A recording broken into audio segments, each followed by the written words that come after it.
বাঙালি হিন্দু সম্প্রদায়ের অন্যতম ধর্মীয় উৎসব লক্ষ্মী পূজা। শারদীয় দুর্গোৎসব শেষে প্রথম পূর্ণিমা তিথিতে লক্ষ্মী পূজা অনুষ্ঠিত হয়।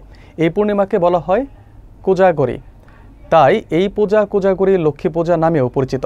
পটুয়াখালী হিন্দু ধর্মাবলম্বীদের প্রতিটি ঘরে ঘরে আজ রাতে লক্ষ্মী পূজা অনুষ্ঠিত হচ্ছে। বিস্তারিত থাকছে পলাশ হাওলাদারের প্রতিবেদনে।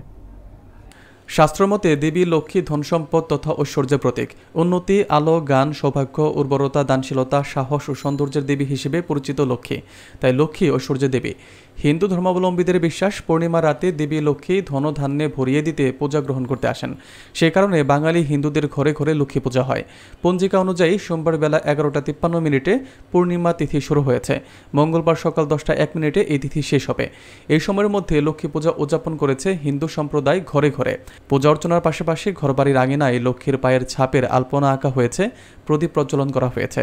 সাধারণত ঘরোয়া পরিবেশে লক্ষ্মী পূজায় বিভিন্ন ধর্মীয় আচার অনুষ্ঠান সম্পন্ন করা হয়েছে।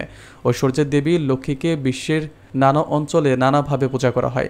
বাঙালি বিশ্বাসে লক্ষ্মী দেবী দ্বিভুজা ও তার বাহন পেঁচা এবং হাতে থাকে শস্যের ভাণ্ডার। প্রাচীনকাল থেকেই বাঙালি হিন্দু সমাজে রাজা, মহারাজা, ব্যবসায়ী থেকে শুরু করে সাধারণ গৃহস্থ পর্যন্ত সবাই লক্ষ্মী দেবীর পূজা করে আসছেন।